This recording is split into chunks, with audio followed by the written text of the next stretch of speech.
Hi, good afternoon. Ako nga pala si Jason Presto, Tech Lead ng iProgTech. So yung demonstration na ito ay about sa new feature ng iProg SMS API, which is message reminders.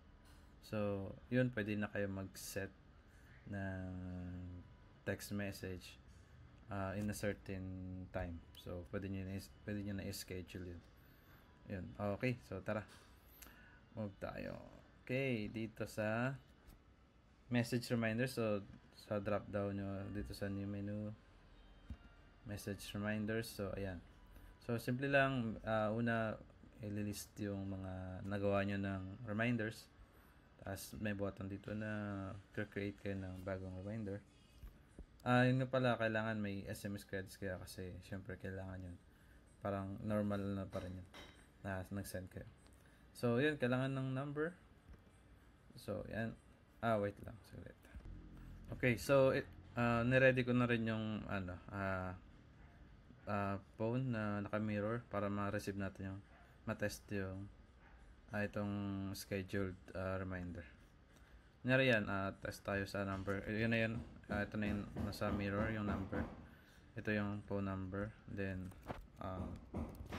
test message reminder at anong oras na ba? 2:24, sabi natin 2:26 PM. So isa-set ko yan as 2:26. Yan. Save.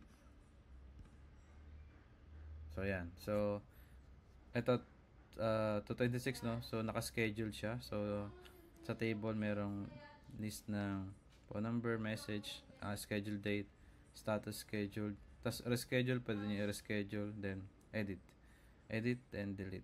Sa reschedule, yan sa reschedule, date lang yung kailangan nyo i-update. Sa edit, pwede nyo i-edit yung phone number tsaka message.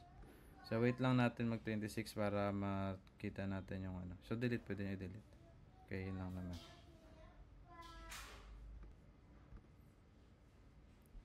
Pause ko muna saglit. Ayan, nag-26 na. Tingnan natin kung ma-receive ko na yung email. Pwede ko ito i-refresh. Ayun na. Test message reminder at 2:26. So, yun. So, gumana. Tapos dito, kung lalabas ay completed. Okay, so, yun. So, yan yung message reminders na feature sa iProg SMS API. Okay? Thanks. Bye.